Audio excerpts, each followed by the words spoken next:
Big bang के बाद अंधेरा और कुरान पाक का क्या बुलावा। अल्लाह ताला की आखिरी किताब कुरान मजीद आगाह करती है कि खालिक ने कुन कहा और ये पूरी कायनात वजूद में आ गई। अस्सलामु अलैकुम, मैं तबस्सुम जलालवी और आप देख रहे हैं मेरा यूट्यूब चैनल तारीखनाक। आज के तारीखनाक में आपको बताते हैं कि दुनिया कैसे वजूद में आई। क्या ये बिग बैंग यानी एक धमाके की सूरत में वजूद में आई थी?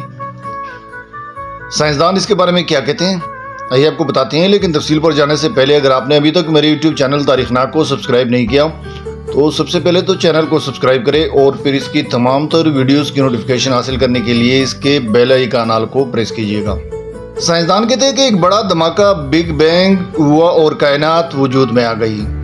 अगली बात साइंसदान ये कहते हैं कि बेपनाह एनर्जी के बाद अंधेरा छा गया।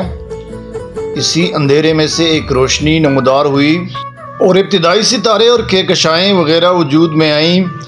कायनात की तख्लीक के बाद इब्तिदा में अंधेरा था, इस पर तमाम साइंसदानों की साइंस इत्तेफाक का इजहार करती है।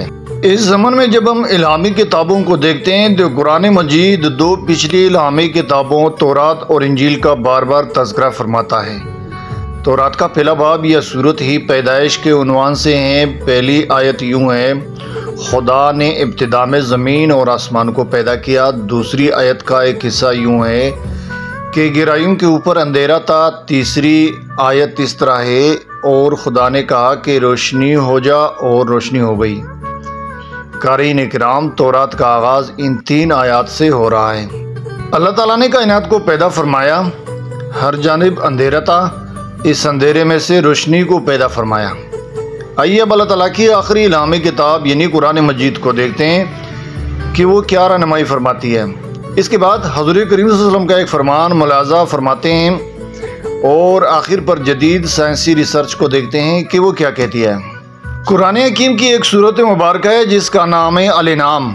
इस सूरत मुबारक की पहली ही आयत का आगाज़ यूँ होता है कि सब तारीफ़ इस अल्लाह के लिए जिसने आसमानों और ज़मीन यानी कायनात को पैदा फरमाया और अंधेरों और नूर को पैदा फरमाया।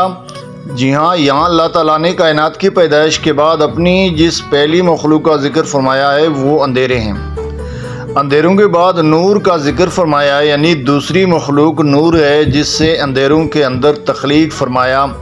यानी कुरान पाक भी तीन आयात का तज़किरा करता है कायनात की तख्लीक के बारे में, जो कि ये हैं कायनात की तख्लीक, अंधेरों की मौजूदगी, रोशनी का वजूद। क़ारीन इकराम, तौरात की सूरत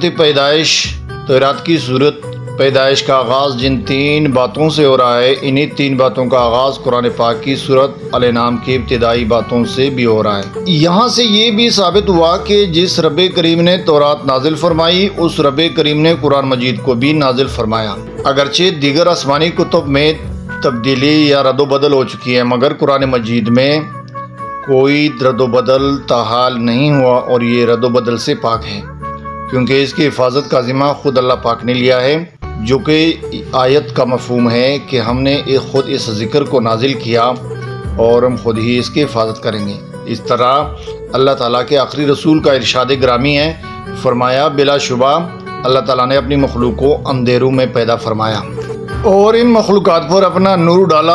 ऑस्ट्रेलिया ने अपनी खलाई और ज़मीनी दूरबीनों के ज़रिए कायनात की पैदाइश के बारे में जो तहकीक की वो एस्ट्रोफिज़िकल जर्नल के शुमारा बराए दिसंबर 2019 में शाया हुई। कहा गया कि बिग बैंग को 4 लाख साल गुजर गए, इसके बाद मज़ीद करोड़ों साल लग गए, तो तब कायनात का डार्क दौर यानी अंधेरों वाला ज़माना इस वक्त ख़त्म हुआ जब कहकशाओं की पहली रोशनी ज़ाहिर हुई। इससे पहले कायनात अंधेरे का एक समंदर थी। इसके बाद 12 जनवरी 2021 को astronomy.com ने कायनात के आगाज़ और इख्तिताम को तस्लीम करते हुए वाज़ेह किया कि ये कायनात आगाज़ में इंतहाई गर्म थी, फिर ठंडी होना शुरू हुई।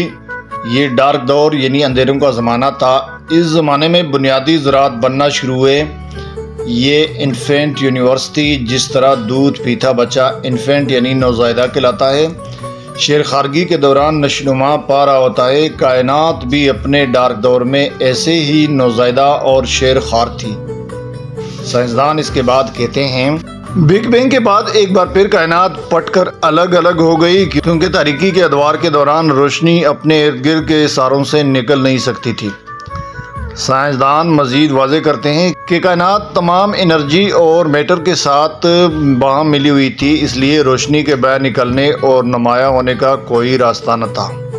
यहाँ सवाल पैदा होता है कि अंधेरों में तारीकी में कायनात को पाड़ने वाला कौन है? तो अल्लाह ताला के आखिरी नबी हज़रत मोहम्मद करीम सल्लल्लाहु अलैहि वसल्लम पर नाजिल होने वाला कुरान मजीद आगाह फरमाता है कि इसका नाम फातिर है। इसका मानी ही है कि ये बहुत सारी मुख्तलिफ अक़साम की चीज़ों को पाड़कर अलग करने वाला। दरहकीकत अल्लाह ताला ही फातिर है। कुरान मजीद में एक सूरत फातिर भी है जिसका आगाज़ यूँ होता है, सब तारीफ़ इस अल्लाह के लिए हैं जो आसमानों और ज़मीन का फातिर है। जहाँ तक कायनात के पटने का ताल्लुक़ है तो ये मंज़र जिस सूरत में बयान किया गया है इसका नाम अल-अंबिया है, यानी सारे नबियों की दावत एक है। तौरात हज़रत मूसा अलैहिस्सलाम पर नाजिल हुई तो इनके बाद हज़रत ईसा अलैहिस्सलाम तक आने वाले सारे अंबिया किराम अलैहिस्सलाम इसी तौरात के पैरोकार और दाई थे। हज़रत दाऊद अलैहिस्सलाम, हज़रत सुलेमान अलैहिस्सलाम, हज़रत अय्यूब अलैहिस्सलाम, हज़रत यूनुस अलैहिस्सलाम, हज़रत ज़करिया अलैहिस्सलाम और हज़रत याहया अलैहिस्सलाम सब तौरात ही के पाबंद थे। सबका अकीदा यही था कि कायनात को अल्लाह ताला ने बनाया है, वही तमाम जान का खालिक है, वो वाहिद व यकता है। ये कायनात अंधेरों में थी तो वहाँ से रोशनी को इसी खालिक ने निकाला था, यानी कुरान मजीद में बयान हुई है। चुनांचे इरशाद फरमाया, ये लोग जो खालिक के इनकारी हैं उन्होंने नहीं देखा कि सारे आसमान और ज़मीन आपस में मिले हुए थे, हमने इनको पाड़कर अलग अलग कर दिया। लोगों, आज अक्सर साइंसदान एक अल्लाह यानी कायनात के खालिक व मालिक के मुनकिर और इनकारी हैं। अल्लाह ताला को इल्म था कि ऐसे साइंसी इंकिशाफात मौला करीम के इनकारी लोग ही क्या करेंगे।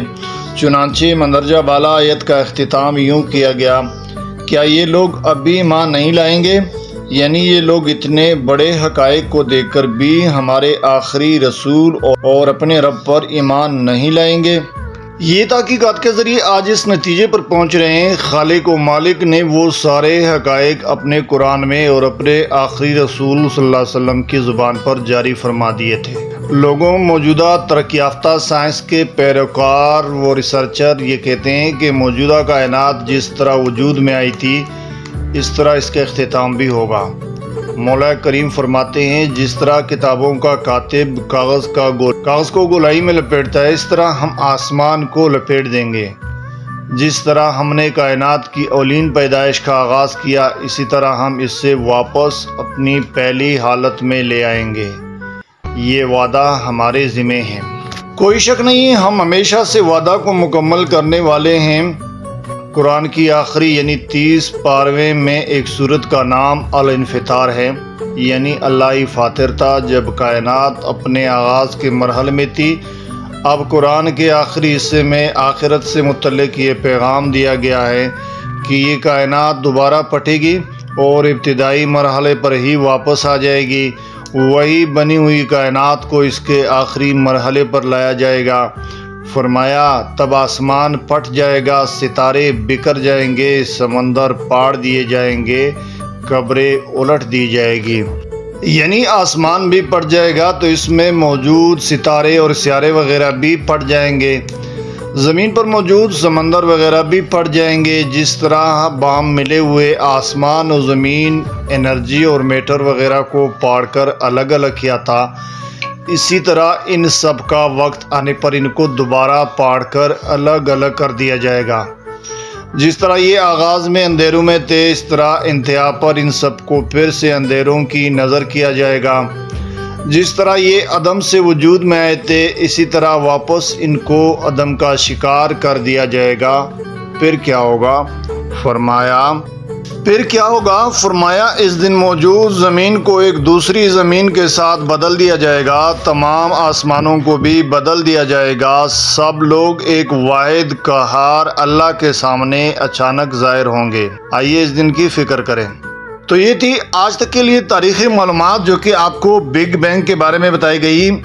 जिसमें साइंसदानों का ख्याल था कि दुनिया बिग बैंग यानी एक बड़े धमाके की सूरत में वजूद में आई है, जबकि कुरान और साइंस दोनों की आरा इसके बारे में या तो मिलती जुलती है या फिर मुख्तलिफ हैं। उम्मीद है आज की ये मालूमाती फीचर आपको बहुत पसंद आई होगी।